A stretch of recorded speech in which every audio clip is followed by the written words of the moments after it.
Good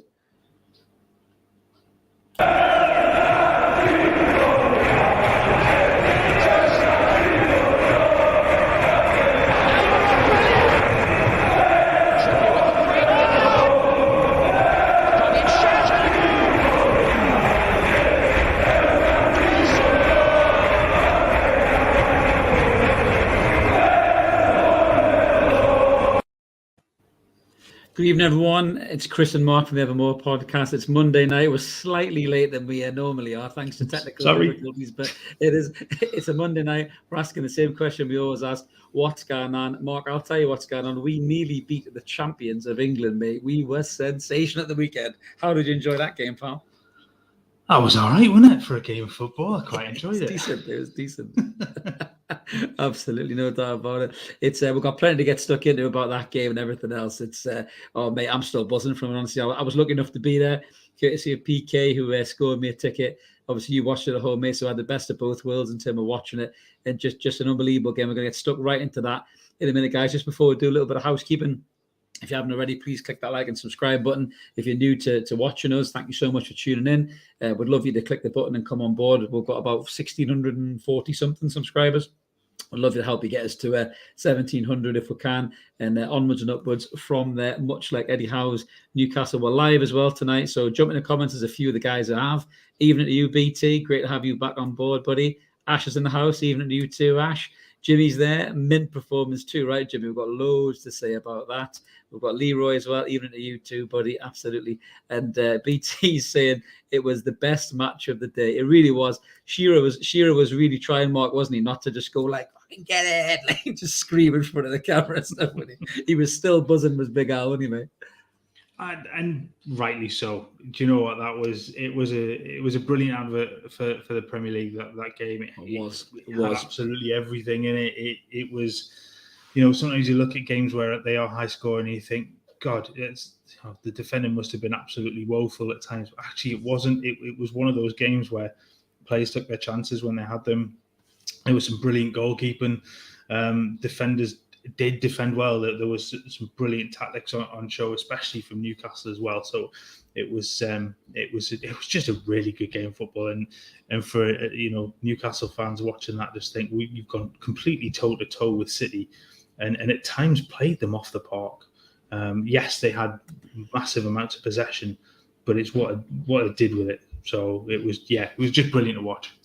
No, it was absolutely brilliant. Even to you too, Mark. We're very good, mate. We're very good. So just before we get stuck into some of the categories we're going to talk about, mate, got to give a special shout out to our mate Miggy.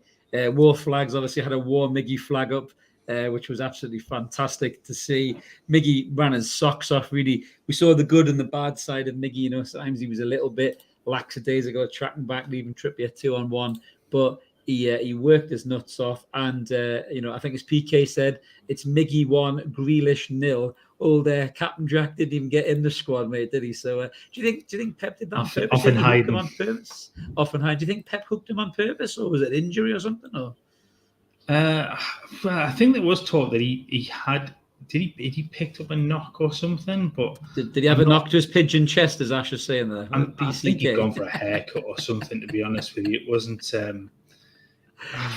It's just it was almost a surprise to see. I thought it would have been, him and I said before the start of the season. I think that you'll possibly see the best out of Grealish with Haaland there, and I think if there wasn't a knock, it was a surprise. But maybe it was just sensible management, just keeping him out of the firing line, because that could have been the entire story, was just Grealish on the pitch, and it was then the game was all about him. It was all about him and Miggy. So there's a little bit of sensible management if it wasn't an injury, and it was just doing that to make sure the game went normally, I guess.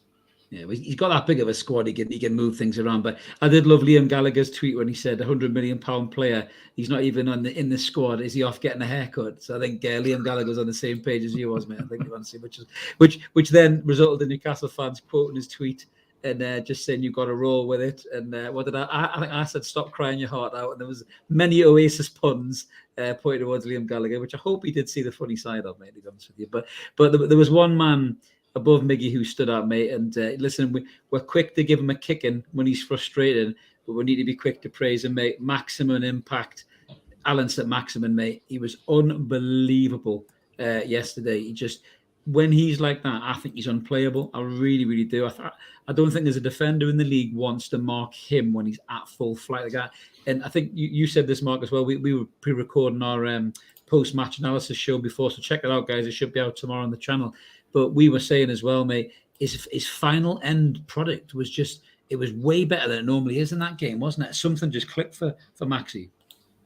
It absolutely was. We've talked a lot about Maxi and his decision making and not releasing the ball at the or holding on to it for too long, playing the wrong pass, not playing a pass. But it just seemed to be everything he sort of did was the right thing at the right time.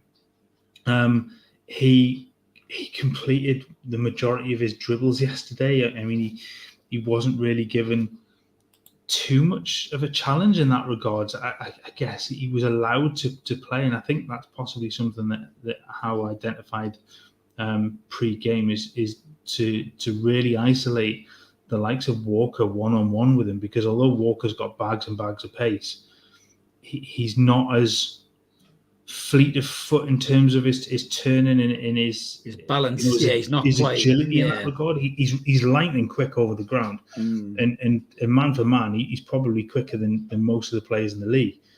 But Maxi's feet are so much quicker that you just can't keep up with him, and he proved it over and over again. He had the shot saved himself. It was a good decision to have done that.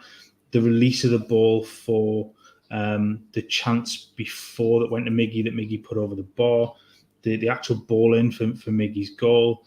There was the one that flashed across the box too, the pass for Wilson's goal. It was just every decision he was making was the right one. Was the right one. Yeah, absolutely. Yeah, but I mean, as the boys are saying there, it's that word, isn't it? Consistency.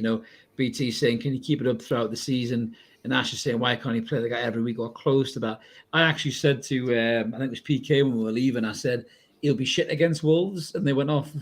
John, well said, mate. What an optimist. And I said, no, I'm being honest. I said, you guarantee he will be frustrated against Wolves. He'll do everything that he didn't do in the City game, he'll do against Wolves. He'll make the wrong decisions. He'll lose the ball. He'll throw his hands up in the air. But when you have a player like that, it's almost like you have to take the rough with the smooth. He's going to have brilliant games where he's unplayable like that. And he's going to have games where he's absolutely turd. But this is why you need depth in the squad to hook him, to drop him, to take him out of the game if he's just stinking the pitch up, which at the minute we don't have. I mean, I don't know if you saw Trippier's post-match interview, Mark, where Trippier was talking to Saint-Maximin when he was coming off the pitch, just giving him his props. And he actually said, when he's like that, he's brilliant, but he needs to be like that more. And Trippier he wasn't being hard on him. He was being a really good captain, wasn't he? He was actually bigging Maxi up, and he was saying that's what we need to see more from him. I think Eddie Howe's even said the same, hasn't he, in his post-match comments? He has, and I think that's good leadership from Trippier as well. And it just goes to show that there's a change in that at the club too. The change in that keyword in leadership, and Trippier leads by example. And when he talks, players will listen. And he showed that last season when he was out, how much of a leader he was. But for him to kind of do that in such a way as to not belittle Saint-Maximin, because it'd be quite easy to go. We've sort of seen that before with players where it's just, he was great, but actually no, he did it the right way. And I think you might just start to see that level of performance go up. And if you've got a happy Maxi, he is just, you said it, he's almost unplayable, isn't he? Because he just dangerous player.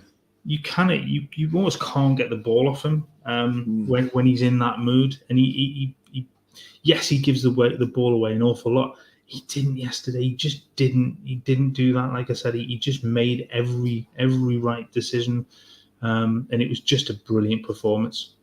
Absolutely. But Ash is saying, do you think it's maybe an ego thing for St. Max? Like he thinks he's too good, Small teams, he should be able to walk through them. I don't know, Ash, because we saw him getting an interview. He was doing his Helios things at Metro Centre, and he got a couple of snidey comments from a few people. I wasn't particularly bothered, especially the next day he turns up, he's man of the match. It doesn't bother me in the slightest, to be honest with you. He can go to Metro Centre as much as he wants. You can do what you want if you're going to play like that. Do you know what I mean? Exactly, you get away with so much. Absolutely, but yeah, I think with Maxi, I don't think it's an ego thing. I think he does appreciate the club and he appreciates, but I think he made that comment, didn't he, about get better players around me and I'll do this and I'll do that. He looks at Trippier as a top player, a guy who's played, for Atletico Madrid. He's played the Champions League. He's won titles in La Liga. He's in England at national, and I think he respects Trippier, whereas no disrespect to Lascelles. He walked into that squad and he thought, I'm better than you are to Lascelles. So he's not going to particularly maybe care what Lascelles thinks about him. That's not a nasty thing to Lascelles. It's just the truth. Jimmy's in the comments. Yeah, mate, I thought ASM was awesome as well, Jimmy, and Joe Linton was absolutely immense. Massive thanks to you, Toon Leroy, for giving us a thumbs up. Thank you very much, buddy. We really appreciate that. Ash is saying that ASM was world class. Miggy was amazing. Big Joe outstanding. Mate, Pope. Yeah, Mark. We talked about Pope, didn't we? But I think just a little talk about Pope before we move on to Captain Fantastic himself. How quick was he off his line, mate? Saving with his feet, his presence, the way he come and collected the ball, crosses when we're under pressure. I mean, 10 million quid looks an absolute snip for this lad, mate, doesn't it? England's number one, in my opinion. Just outweigh 10 million's a bargain for him, isn't it? And I know there was a debate pre-season about what was he an upgrade in Dubravka. I think we've settled that debate. Massively. In 3 games, we've settled that debate.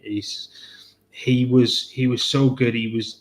He's commanded his box well. He's out like a flash.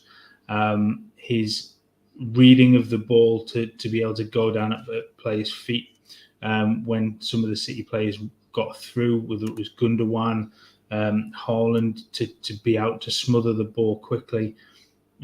His footwork is, his shot stopping ability. I know that's always some things. He's a good shot stopper. Yes, you should be as a goalkeeper. That's the point. But he puts himself in the position to save the shots. The one in the first half where De Bruyne goes through, how many times have you seen a goalkeeper be caught out in either the ball go across him in at the corner or through his legs? His ability to shift his weight and to move his feet quick enough to block the ball.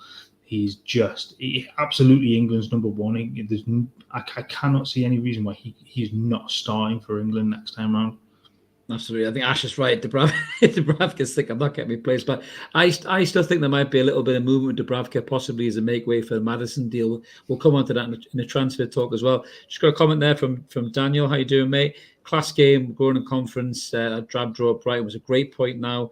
Absolutely, they destroyed Man U and West Ham. Absolutely, mate. So far, Liverpool look like they're at it again. Yeah, to be fair, I don't think there'll be a runaway league this year. I said that to one of the City fans we were having a pint with as well.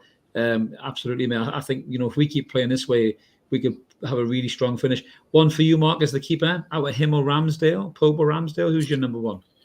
I'm in the Pope camp all day long. I do like Ramsdale. I do like him as a goalkeeper. I think he does give you a little bit more with his ability with his feet, but it's not like Pope can't pass a football.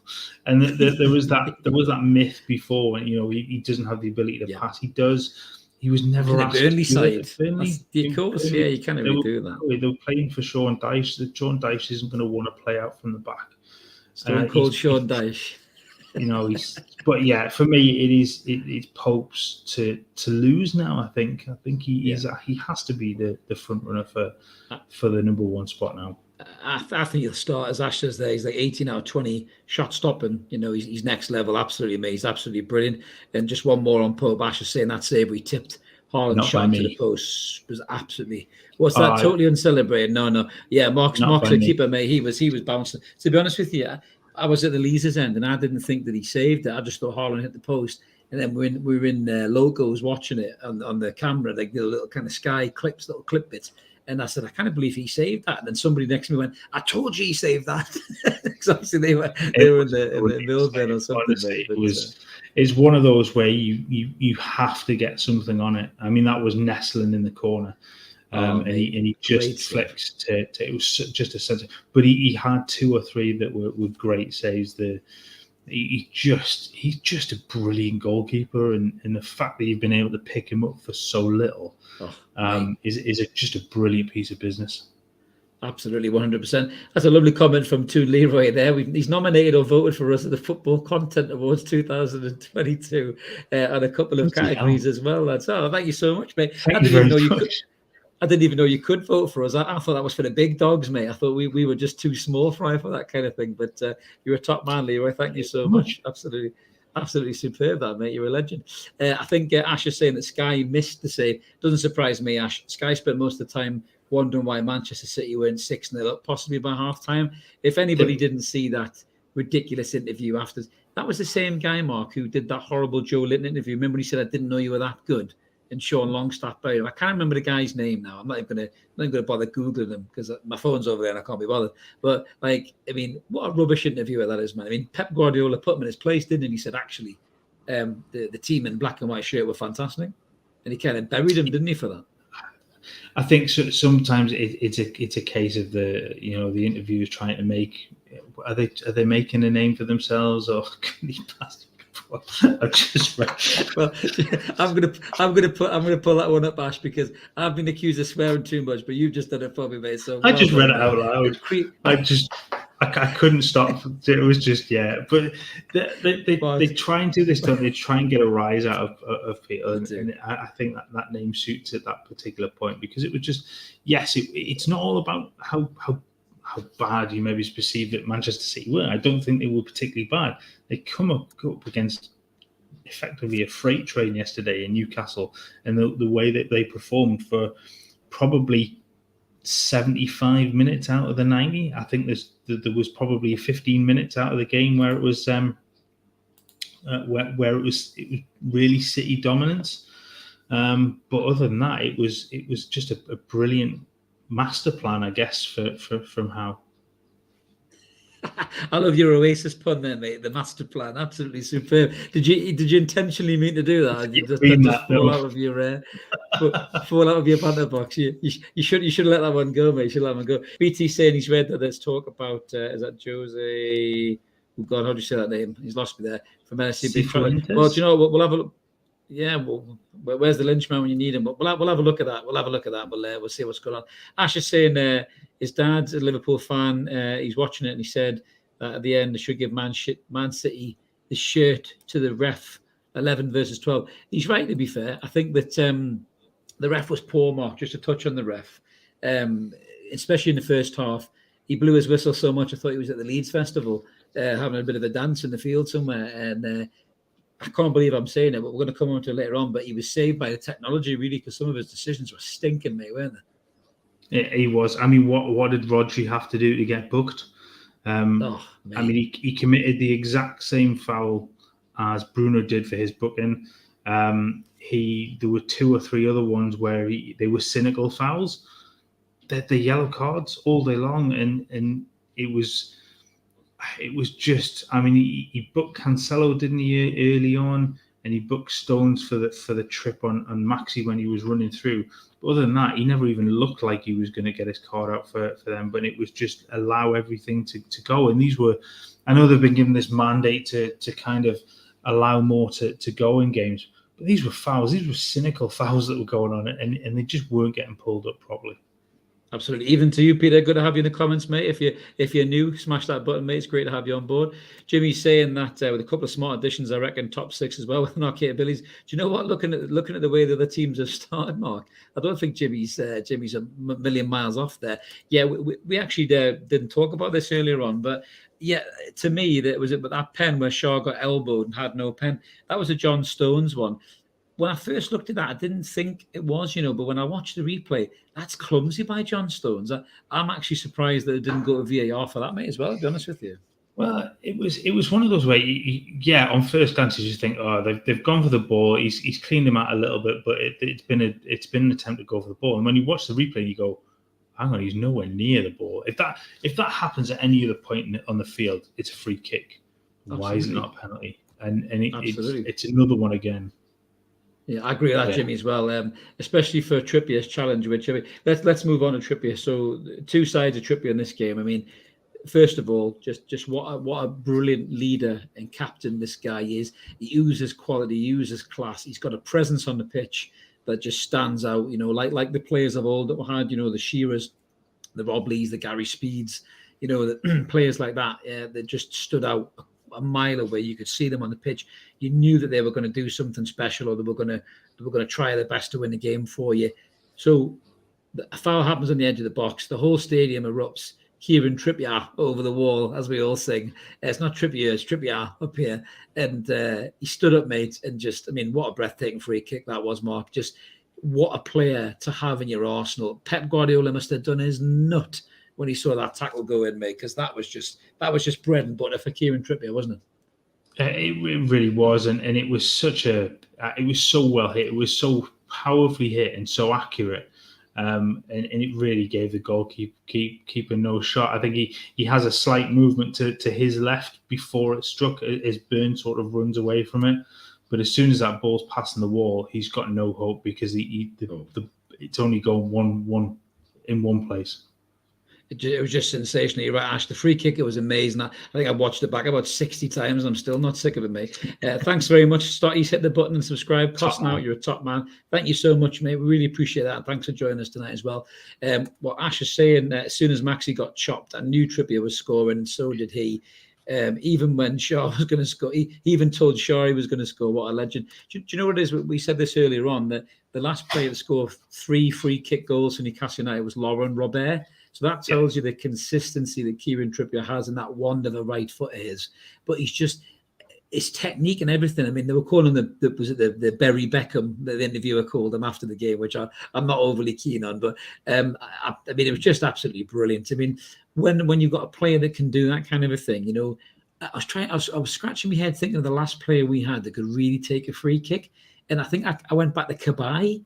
But Cabaye wasn't as consistent as Trippier. He'd maybe score 1 in 5 or 1 in 6, maybe, or something like that. And just, I don't know. He scored a couple of belters. The Man United one. There was the one against West Ham. I think he scored as well. One against Stoke. But Trippier's technique is just unbelievable, man. I think Cabaye's technique was great. I don't think he had the consistency there, but Trippier just seems to. Yeah. Peter's in the stats there, mate. Look at that. 4 free kicks, 3 goals, mate. That's if you were doing your stat slide, Mark, that'd be pure green. That. Yeah. Look at it. The free kick against it was against Leeds, wasn't it? Where that was just a brilliant free kick, and he just has that quality in him to make something happen from it. It hits the target and it causes problems. I agree. I agree with that. I think Ward-Prowse is next level, though. I love Trippier. Trippier's, don't get me wrong, he's amazing. But if we were to sign Ward-Prowse, it would be interesting to see who'd get that ball over him and Trippier. To be honest, it'd be very interesting. It'd be a fight. Yeah. If only one had a left foot, one had a right foot, my God, you'd be the scariest teams from set pieces you've ever seen in your life, mate. But yeah, it was just sensational. And then moving on to the challenge, there's a couple of funny things about the challenge, really. We spoke about this earlier, Mark. Never a red card for either me or you. Never a red card. I was watching the ground. You were watching the TV. Never a red card. Cynical yellow, yes. Never a red. It was quite funny because I think one of the fans near me pointed out Longstaff was so slow he couldn't actually make the foul, which led to Trippier making the foul. But Rodri, I think Jimmy said it earlier on, Rodri was walking over when they were checking the monitor, and all the fans were screaming at Rodri to get away. And he walked over. He was in the ref's ear. But then the ref rescinded it, mate. And I think it was the right decision, wasn't it? Because it should never ever have been a red card in the first place. Well, Jared Gillett had a shocker up until that point. I think he'd been awful, and that was. I sort of looking back at it, and when you look at how quickly it happened, I kind of understand why he made the decision that he did, because he was off the ground for the start of it. It looked like he had his foot raised, but it wasn't. When you looked at it and you could slow it down and look at exactly what he did and the intent of what Trippier had there. There was no intent to do anything nasty. There was no malicious intent in whatsoever. And I guess at full tilt, and De Bruyne is shifting at that point. Yeah, you kind of go, okay. I was screaming at the TV at that point because I just thought it was an awful decision. and it was one of many. But I think that, when you've got the ability to go back and look at it again, the right decision was made. And I think he's just got, it is right. It is a yellow. It is a cynical foul. And I've had this conversation, funnily enough, with somebody from the Evening Standard about cynical fouls being red card. Oh, I saw that. Yeah, I did see that. Quite an interesting conversation. But there was nothing. There was somebody else that gone about it being, being dangerous. They're being overly aggressive and things. It wasn't. It was, he tripped him up. Rubbish. That was it. It was a yellow. It was nothing more than that. No, it absolutely wasn't. I mean, I think that the problem is that, certainly when it comes to the top 4 clubs, it's almost like you're not allowed to make a challenge on people. But the shoes on the other foot, we spoke about this in our previous guys. Harry Kane goes right to the back of somebody and he snaps a leg in 3 places, but because he's Harry Kane, doesn't even get a yellow card half the time, So, yeah, I'm not having that. I just love the way that Trippier said in his post-match conference, I told Kev after the game, that's how class Trippier is. He calls De Bruyne Kev. You know what I mean? He just that's how cool he is, because he's obviously on such a level he can call De Bruyne Kev. Ash is saying he was bricking it. Yeah, I was as well, Ash, to be fair, mate. And then the freeze framed it. But I think, like Mark says, the game goes by at such a quick pace. This is why VAR's there. Do you know what I mean? It kind of did its job, really. Do you know what I mean? In terms of that. We tagged it in there, the good and the bad, really. It did its job, Mark, didn't it, on this occasion? In terms of that's what it's there for. You look at major decisions in that game, Miggy's goal, checked it for VAR. The referee got that wrong. The linesman got that wrong. Checking the VAR, Miggy's onside. And then Trippier's red card rescinded. So really, that's what VAR's there for, mate, really, isn't it? To make those big calls. It is, but I still think you go back and they got the penalty one wrong. He did with Stones. Yeah, you're right. It wasn't. It didn't work. But let's go back to the trivia one. They got the decision right. It was the right call to make, and you're absolutely right. When you look at the game in that slow motion, so sometimes things can look worse now. That just didn't. That looked like Trippier had one intent, which was just to trip him up. And that was all it was. And there were plenty of comments from other fans, particularly Everton ones. Oh, well, it's just like the Allan challenge from last year. God's sake. But let's look at the two side by side, and you watch Allan lead with his studs, and Trippier lead with the outside of his boot. That was it. That's it's a subtle difference in that regard. But Allan's was very much stood up through the ankle of, was it Maxi, as he was running away? And that was dangerous and that was out of control. Whereas Trippier's was very, very well controlled. Even though he was in the air, he knew exactly what he was doing. He was never out of control of that tackle. And even Souness said it was yellow card, as BT says. So bloody hell, if Souness had said that, then that's it done. Ash is saying VAR's great when it works, and sometimes it feels like the officials are deliberately being lazy because they know that they'll be bailed out. Yeah, I agree with that. But hopefully we've seen the back of these headline grabbing refs, the Howard Webbs and the Dean machine. I think there was a comment about the Dean machine before. We'll see the back of these stupid referees that seem to want the headlines, to be these Hollywood refs. But I suppose just talking about some of the players, Mark, that kind of turned up for us. I mean, obviously the defence did really well. I thought Sharon Botman did excellent against Haaland. Great strikers will always find space. I remember Shearer for years doing that. People like Yapstam would have him in his pocket, and then all of a sudden you pop up with a volley or a header or a free kick or whatever, and he'd score a goal. But I think in the main, the centre halves did really, really well. I think Joe Willock was all right in spells, mate, wasn't he? I think there was that one break where he totally stripped Walker for pace, which, I mean, Willock surprises me sometimes with the pace he's got, but I just wish he would drive forward a bit more. I think is the only frustrating part about him. But yeah, I mean, how did you think Joe Willock did, mate, just before we kind of move on to Callum Wilson? I thought he played very well. I thought he played the role that he was asked to play yesterday very, very well. He pressed when he needed to press. He tracked back when he needed to track back. You want a little bit more quality out of him, certainly going forward. But I do think he did play very, very well. You're right, that burst down the left-hand side where he completely stripped Kyle Walker, who is no slouch. It was very good to see. He did exactly what Maxi had been doing to to Walker for pretty much the entire game. I do wish that Willock would get on the ball a little bit more. I think he's got the ability there, and I think he only had about 13 completed passes yesterday, out of 20 or something like that. So he's not asked to contribute an awful lot with the ball. I do wish he'd do a little bit more with that, and I guess his role a lot of the time is to be that break and to be breaking into the opposition area and stuff, but he does need to do a little bit more of the donkey work in midfield if he's going to play as in that three.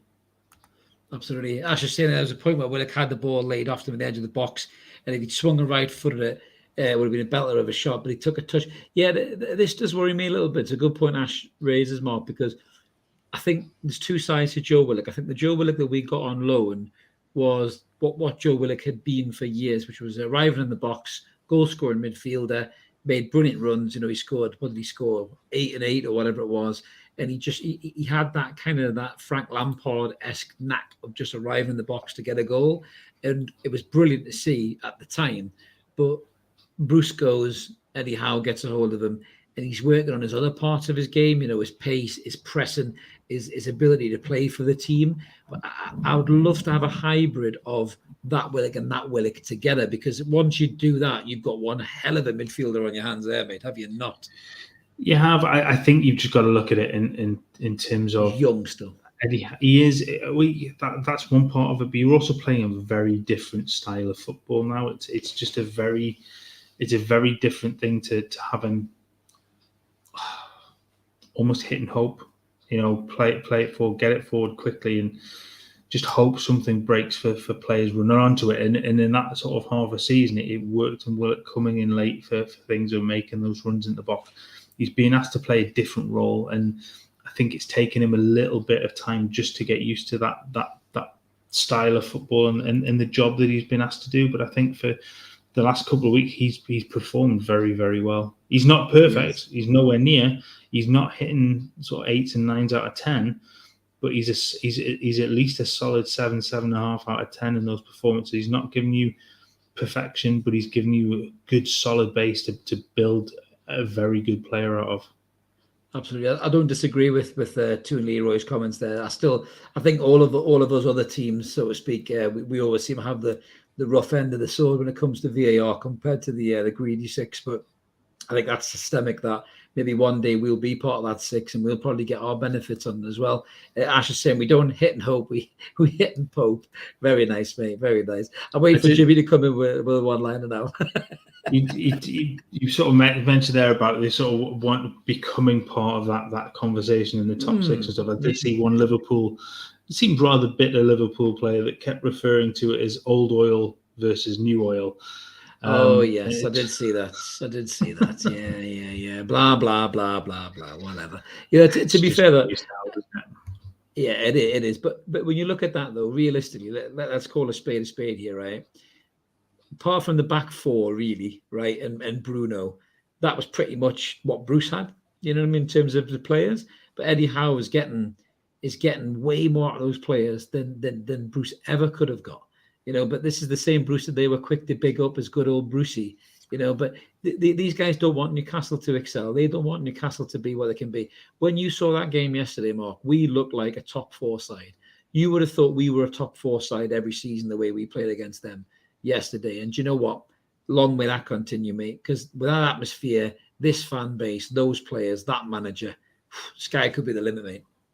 Yeah, absolutely right. And you're right when you look at those players, and even the sort of the new defence that's there. Shaw was a player and Bruce couldn't get a tune out of him. It looked like, for all the world, it looked like Fabian Shaw was going to go. Dan Burn, I'm not sure would. He wasn't wanted by Brighton, I guess, at that point, or that they were willing to let him go. His third choice centre half stroke. He's not. I'm not sure that Bruce would. I know that Bruce wouldn't get a tune out of him. You've got Joe Linton, the resurgence of him. You've got Willock. That yes, he got a tune out of him in a particular scenario, but he didn't contribute anything else to the team other than that. He's now playing a role in that side. He's getting performances out of Miggy. Eddie Howe now that I don't think you would have got under Bruce. And the two that he was getting performances out of were the only two really, which was ASM and Wilson. But it was one that you're keeping one fit and you're trying to keep consistency out of the other.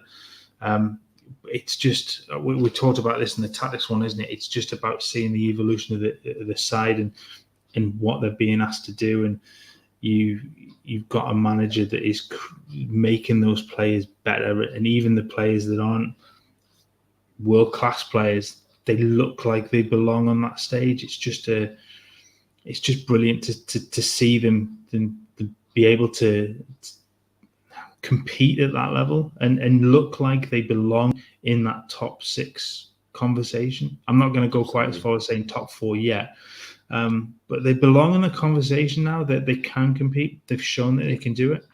Why not? Not when you're playing like that. And Raging Phoenix is right. Good to see you in the comments, mate. Man City, Liverpool getting exposed. I think it could be an interesting season. I don't think it's going to be a runaway season for these guys like it previously was. And just a point on Steve Bruce, I don't think he could get a tune if he could play the piano and Adele was sitting next to him. I don't think he could get a tune, Steve Bruce, because he's bloody awful. Gallagher Brown is in the comments there. Even to you too, buddy. Any word on Target? Love to hear your thoughts on Dan Burn, left back. Personally not sold. Do you know what, mate? I'm very similar to you, GB, I must admit. I hope Target isn't hurt badly, because we talked about this in the Evermore show, Mark, didn't we, when you had the slides for the Brighton game. And I think Byrne was a little bit guilty of this as well at the weekend. He was kind of stuck between the devil and the deep blue sea. He's a centre-half. He's playing left-back. And I think for their goal with Bernardo Silva, he's kind of stuck between both worlds. So I think not having Matty Target there, I think weakens us as a squad. And I really hope that this and the starting lineup. I love Dan Burn. I think Dan Burn's brilliant. But I think the way Botman and Shaw complement each other and the composure and the positional sense that they both have, that'll probably be our starting back two going forward. But for me, Mark, I think we need to have Target back. And I really hope this injury isn't a bad injury.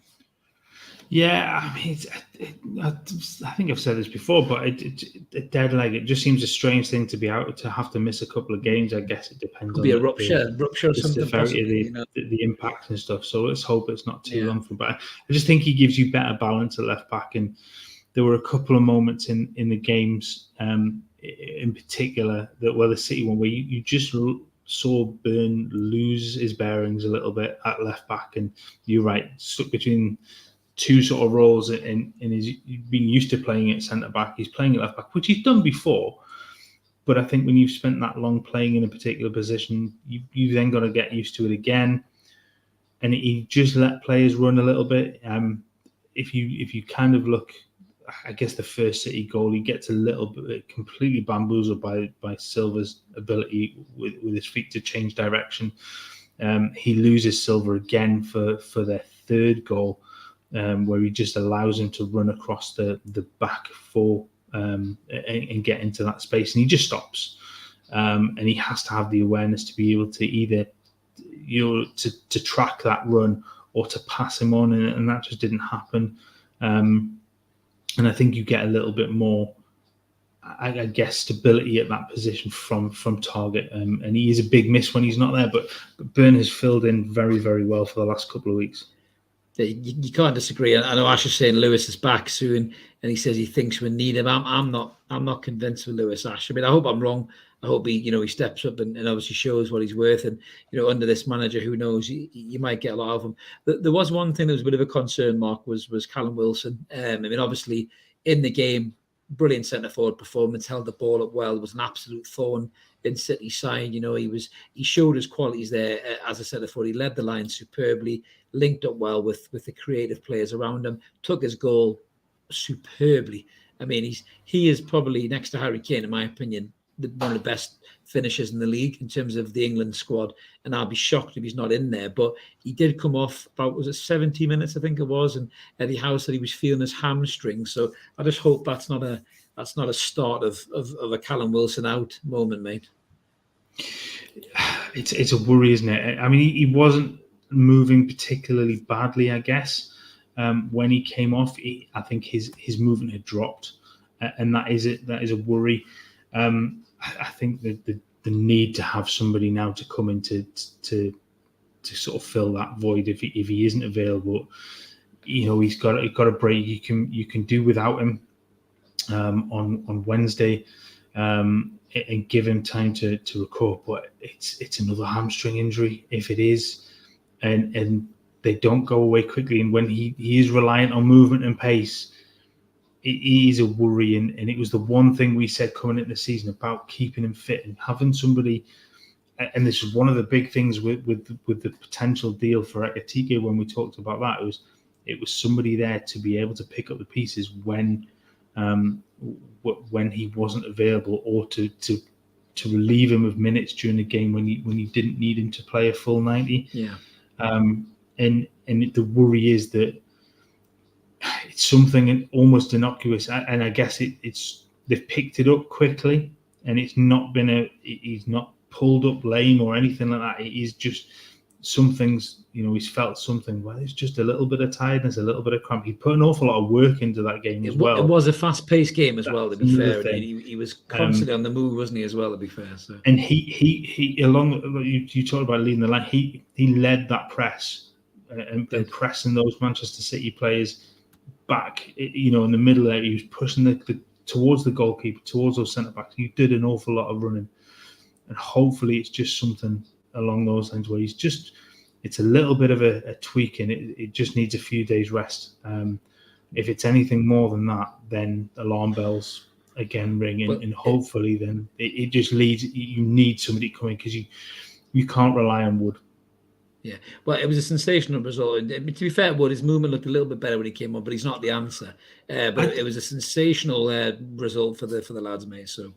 It was, and talking about Wood's movement and stuff, there was a turn of pace at one point from Wood, and I think it was about 75 minutes or 70 to 80 minutes, something like that. And he burst across the sort of the right hand side of the box, and I sat like this, completely lost for words, going, "Who the hell's that? Shit, that was Chris Wood. How has he moved like that?" Somebody's given him his Weetabix this morning, because it was just. I generally didn't recognise who it was. It was just that burst, and I was like, "Oh Christ, where's he got this from?" So somebody found the handbrake and went, "Oh, that's the problem. Just push that back down." There we go. But interesting. It takes us probably to the next section here, really. So obviously, if Wilson is injured, I think it could change what we do in the transfer market. But there is rumours, very conflicting rumours. I know some of the guys have been in the comments there about this. About João Pedro, is the deal done? Is it not done? So. The news came out from the Oracle of Transfers, which was Fabrizio Romano, saying that it was a deal done. Here we go. João Pedro to Newcastle. It's been back and forth, Mark. I've got my opinion, and I think we're paying a bit too much for the lad. But he seems to have a lot of potential. But if Wilson is injured, I think this could change our transfer plans here. And I think Ash made a comment before about if he is really hurt, at least it's not with the window shut. But just firstly, João Pedro, mate, good business if it is. I mean, there's conflicting stories. Do you think it's another Ekitike thing, or do you think that this deal's done? I hope not. I mean, I was pretty convinced earlier on that it was done. Yeah. It was just the personal terms had been agreed. He was told contract was for 6 years. So it seemed to be done. Now there's been another transfer for a Watford player today that has gone south. Ismaila Sarr was supposed to be heading to Villa, and that's fallen through. Because not convinced by Gerrard, apparently. Not convinced by Gerrard was the word, apparently. With Gerrard's plans or whatever. So I'm not sure that too many Villa fans are convinced by Gerrard, if I'm perfectly honest. I think that's not good. That if that's leaked out, that's not good for Gerrard. That adds more pressure on him, and that's not good. If Sarr's leaked that out, that's not good either. But yeah, I mean. The issue that I have with them, and I've said this all along, I said this at the game as well the weekend, and some of the lads agreed with what I was saying. So if you're not going to pay 50 million for Maddison, right, because you don't want to go too high or have your pants pulled down, you're not going to pay 40 million for Paqueta, but you're willing to pay 30 million quid for a kid who scored 3 goals and got relegated. That doesn't really wash with me, but there is... Maddison and Paqueta aren't going away either. We'll finish on Pedro and we'll move to them because I've seen some fresh links about them today. But for João Pedro, he's young. He doesn't take up a squad place apparently because of his age, so that's good.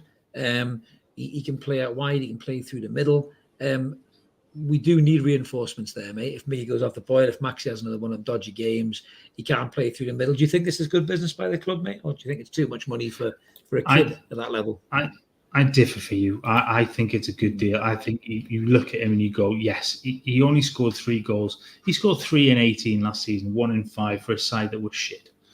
We're not going to beat around the bush of that. Watford were awful last season for the vast majority of the season. And he started, well, he started 15 games. He's got one already this season. He hit 9 in the championship season before that when he was sort of 18. So let's look at it. He's a 20-year-old player. He's got plenty of experience playing in England. He's got pace. He's got movement. He can play either side. He's got skill. He can finish. He just needs to learn a little bit of consistency. And I think that's something when he is so young that he can bring to his game and learn to put the ball in the back of the net on a regular basis. That's a good point by Peter as well with Watford. It's very hard to develop as a player. Yeah, absolutely. That was the other point. You can't develop into a game plan when it's constantly changing. The constant change of managerial philosophies and style of play. He's been asked to do so many different roles in that regard that he's just not been able to. And at 20 years old, it's difficult to pick up the game that quickly when you're asked to do so many different things and under so many different people and not know where the hell you're going. And that's the problem with the Watford sort of manager route is just it does backfire on those younger players and it does take them a little bit longer, I think, to hit the ground running. But he's a good player and there's a huge upside to him. And he's got a lot of time on his hands. And if you can take that £25 million and you're going to spread that out over 6 years, you're minimising the impact on anything else. And he gives you the ability to then go out and look at maybe it's 1 or 2 more, another loan deal we talked about before, whether that's the likes of Pulisic or Gallagher or Hudson-Odoi or somebody like that, and a marquee. So can you go out and bring in a Maddison or Paqueta even and do that? Yeah, well, we'll come on to them in a minute, but just on Gallagher Brown's comments here. So he's saying Pedro's got a high ceiling with potential backup support of Wilson, 21, can play across the front positions, and he's Brazilian. He only costs 30 million. I think you're going to say that, mate. Another chant coming on, but I think he could probably learn from Wilson in terms of his movement as well, when to hold a run, that kind of a thing. So yeah, it might be a decent bit of business. I just think the fee's a bit high. So some of these other players that we're talking about. Obviously the Chelsea ones you mentioned there, Mark. So Luke Edwards, who normally Luke is normally my party pooper when it comes to transfer stories. I go on Twitter, I'm all excited about a player, and Luke Edwards just bursts my bubble normally, but this time he's actually made me feel a bit more excited. So Luke Edwards tweeted out that I think the deals on the table that are being discussed we're discussing loan deals for Pulisic and for Gallagher. So there are 2 loan deals being discussed. And then I think obviously Paqueta is an option apparently if Maddison doesn't move. Now I did see a story that we've offered 50 million quid for Maddison, take it or leave it, and apparently Leicester have until the weekend to give us an answer, or we're going to retract the offer, but we're going to pay them 50 million up front in cash. That's the deal. I don't know if that's true or not, but Paqueta is apparently plan B to I'm just laughing at Ash's comments there. He does piss on my chips quite a lot, to be fair, Ash. I don't think he means to, but he pisses on a lot of people's chips. But I think Paqueta is a plan B to Maddison. Now we put out a tweet earlier on if anyone's voted for that. I don't know if you've checked the poll, Mark, but we asked the question, who would you rather have, Maddison or Paqueta? And I was quite surprised, but it was Paqueta over Maddison. I know what my opinion is, mate, but do you think this Maddison deal could happen, Mark, or do you think that's dead? And do you think Paqueta is more likely if there is going to be a marquee? I guess with that, it almost really sort of depends on Leicester now. It depends on that Fofana move. If he goes, it's less likely to have to get done. If that doesn't happen, maybe Maddison. Vardy's just signed a new deal, isn't he? Vardy's just signed a 2024 with him, I think, instead of his contract. And Maddison started well. They've not been great, Leicester, but he has started well individually, so they'd be less likely to want to see him go. But will he want to take the step up now and get back into a side that's going to compete further? Because I think Leicester's time in that competing at the top end is gone now. They don't have that ability to compete that high up now. I think a lot of the Paqueta talk is we've talked about this before. A lot of the Paqueta talk is the link with Bruno. Yeah, he tweeted something about Bruno. I think Bruno did an interview, didn't he? He put a comment underneath now, like a little smiley face, because they're obviously good buddies, aren't they? They are, and like I say, I think a lot of the talk is down to that. I'm sort of torn between the two, because I think Paqueta is a phenomenal footballer, and I think he would do a brilliant job and play multiple positions in that Newcastle side. But then I think so can Maddison. Maddison can play a little bit across the front. He can play sort of further back. He can, he plays wide. He can, again, he's another threat at dead balls. I'm a bit torn between the two. I'd honestly, if you can get Paqueta for 15 million less than Maddison, I'd go that route. I genuinely think that's probably the better route to take. But it depends on how the deal's structured. Yeah, that's true. I mean, if you can pay for Paqueta over installments, then it helps with your FFP or whatnot. I don't know how that kind of works out or whatever. But so we've got Asher saying Maddison will win you a shitload of free kicks. You're right. I mean, Bruno wins us loads as well, to be fair, doesn't he? But I think Maddison, Maddison's he's just a phenomenal player. He really is. He likes to dive now and again as well, so. He does love a dive. But to be fair, though, I mean, I think I made this comment, and listen, Paqueta, I'm sure Paqueta's a brilliant player, right? No doubt about that. And people always say, yeah, but Bruno didn't have any Premier League experience. Chris, and he came in, and he was brilliant. But for every Bruno, there's 4 or 5 players who really, really struggle.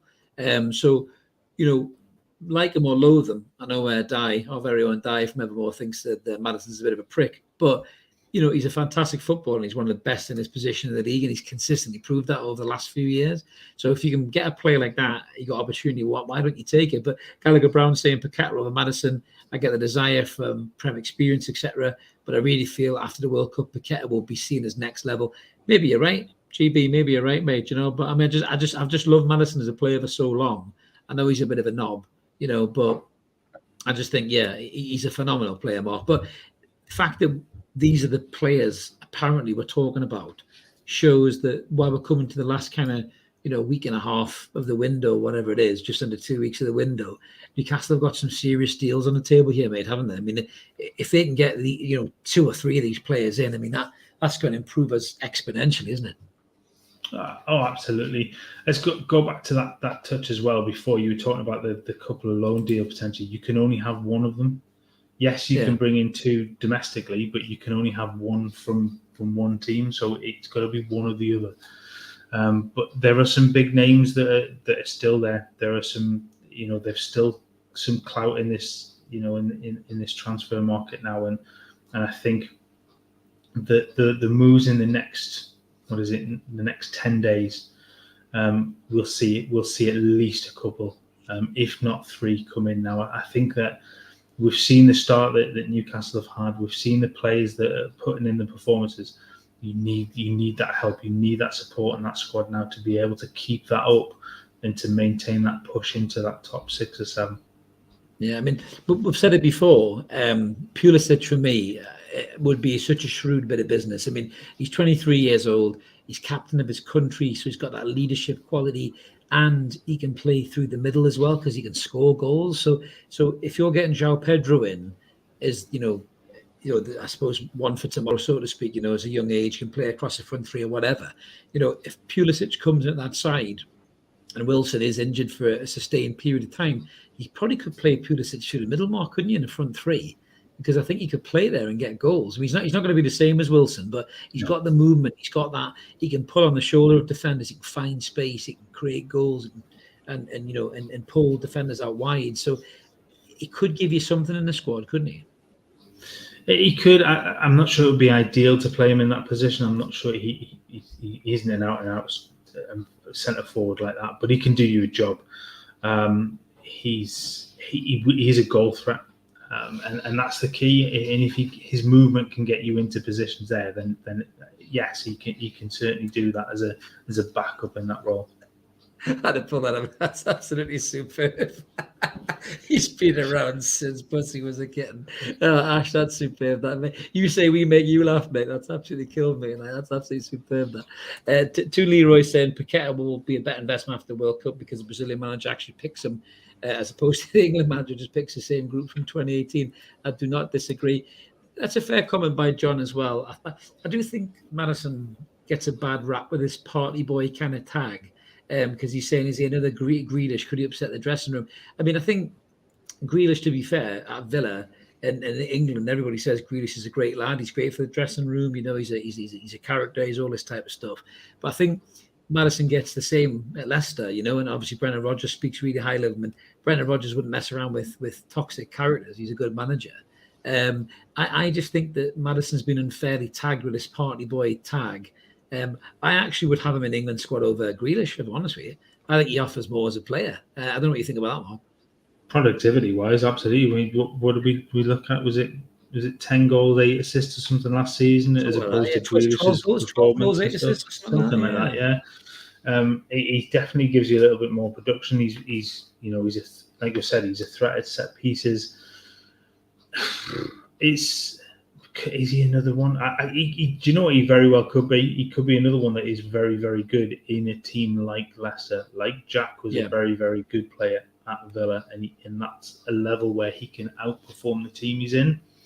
If he takes that step up, he then becomes a smaller fish in a bigger pond. And will that suit him? I don't know. That could very well be the problem with him. Yeah, possibly, but I do think that I think Maddison would be superb for us. I really, really do. Actually, saying Troy Hawk telling Grealish has a symmetrical face, and him not knowing what it was all about. There's not anything behind those eyes, mate. Yeah, I think if intelligence was petrol, I'm not sure Grealish would have enough to drive to the shops, mate. To be honest with you, God bless him. He's a good footballer though, so I'll give him that. Ash is saying I don't get this Maddison stuff. A lot of people saying he's a twat.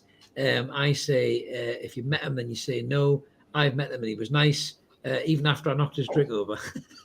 But I tell you what, if he's like that, he'll do well in Newcastle, mate, because we don't mind people who don't kick off when you spill a drink. Gallagher is saying he's heard a few rumblings today at Leverkusen. What's that? Oh, yeah, Diaby. I've heard about this. So apparently Diaby has started to make noises that he wants to go now. I mean, obviously he was the main target, mate, wasn't he, at the start of the window? And then it kind of disappeared a fair bit with Diaby because I think they wanted 60 million quid. We did say, even way back when we did the Rumour Has a video, Mark, didn't we, that some of these deals might come back towards the end of the window. And maybe Diaby's just thinking, do you know what? I've seen that. I've watched how they've played against Manchester City. I want a piece of that. Why are you blocking my move here? And you might have turned around and said, I want to go. You know, you just don't know, do you? There is that. I mean, as he puts in the note there about Leverkusen being awful, they've lost their first 3 games. So that opens you up a little bit to go, well, if this is the struggle I'm going to have this season, I want to go and play at a higher level. And that could very well be the change in that transfer that gets him out of the club. I think that game against City, will do us no harm in player recruitment. You see that atmosphere. You see the way we went toe-to-toe with the very best. If you're Paqueta, if you're Maddison, if you're Pulisic, and you're going, Newcastle, I don't know. I know they've had new owners and that. I'm not sure. I'll just watch that game. They'll be thinking, wow, look at this side. Look at the way they're playing. I want a piece of that, and the crowd. We've said this before about war flags and everything else. And, if you see the way we stood up against Manchester City and Pep Guardiola saying these are a good side, then, that could really help us with player recruitment. I really believe that, mate. So, I'm very excited to see what happens in the kind of, the last week or so of the window. So just before we wrap up, one last thing, Carabao Cup run, mate. We've got Tranmere Rovers this Wednesday night. Sadly, guys, to disappoint you in the comments, we're not going to have an Evermore podcast this week, sadly, just due to not being able to tie anybody down. So it's just going to be what's going on this week. We've got the Tactics show coming out tomorrow, Mark, I think, haven't we? So keep an eye out for that because that's awesome. And we're also going to have some Rumour Has It videos popping up in the video as well about some on the channel about some players we're linked to. But so just going into the Carabao Cup, Mark, obviously Tranmere Rovers. We've already spoken about some of the doubts. Obviously Callum Wilson. I think we're talking about Kraft. They'll probably get a game. I think they'll maybe rest Bruno or Joe Linton. Maybe Dan Burns got concussion, isn't he? After Botman decided to smash the ball off his face, Laurent Robert style, which must have that's really Botman. I think somebody mentioned that before. Was it in the commentary? That's Botman going, I'm keeping this place now, Dan. I'm just going to take your head off with the ball. I'm keeping that spot. I'm keeping that spot. Ash has just popped in with a cracking comment there. Yeah, Elliot Anderson, he's got to get a sniff, hasn't he, mate? He's got to get a sniff tomorrow. Or Wednesday. Yeah, I think so. I think you'll see the likes of Murphy. He'll go. I think it's going to be a fairly strong. It's going to be a strong side because they're all decent players, but you'll see the likes of Murphy, Lascelles will come in now to give those players a week off. The way that Wood'll probably start. I think you probably have Dubravka will play. So a lot of those players will come in and give the first choice a bit of a rest. But yeah, absolutely right. Again, for the reserves, I think you've got to rotate now as much as you can for these games, because you've got to give those guys a rest, especially after the shift they all put in yesterday, because they ran a phenomenal amount. And we talk about the pressures that they put in. If you look at the pressure numbers, the number of times that they pressured across the team, it was 148. Yeah. You look at the same game last year at St James's against Manchester City, the number was 80. That's the difference. That's the change. And yes, not all of those were successful. It was only a small percentage that was successful, but it was the difficulty that put in the City side. So they put in a hell of a shift, and they need to have a few days where they can recuperate and train and get ready for next weekend. Absolutely. This is a very strange sentence. As BT says, the match is on Sky. like cross-channel promotion there, to be fair. But Jimmy's saying, Murphy, Chris, your thoughts? If I only had a brain, Jimmy, is what I would say about Murphy. I feel like he's running down the yellow brick road looking for his football brain. I hope he finds it one day, I must admit. And BT saying, remember to hit the like button. Thank you so much, BT. Yes, we really hope everybody smashes that like button. And if you haven't subscribed, please do so. I think Peter likes my comment there, but if you only had a brain, absolutely. So, yeah, as we said, lads, but unfortunately, we're not going to be on Wednesday night this week just due to the squad struggling to get all together on the camera. But we will definitely be back, Mark and I, for another What's Going On next week. And, in the meantime, we'll have the tactics video coming up tomorrow, Mark. We'll also have some transfer vids, and we'll hopefully be back with a match preview as well before the Wolves game as well. Maybe a little bit of chat about the Tranmere game as well, mate. So I think that's us pretty much wrapped up this week. Thank you so much, guys. Everybody in the comments, we really enjoy the comments. Some great comments coming in there as well. Thanks, Ash. Yeah, really appreciate it. Thank you, Peter. Really appreciate you coming, mate. Click the like and subscribe button if you haven't already, buddy. And this is me and Mark signing off. Let's keep supporting that team, Newcastle United. Check out the tactics video tomorrow. Mark's put loads of grafting on his Sky Sports-esque graphics, so I'm sure you'll all enjoy them. And we'll sign off, and we'll catch you next time whenever more, guys. See you later. See ya. Bye. Cheers, guys.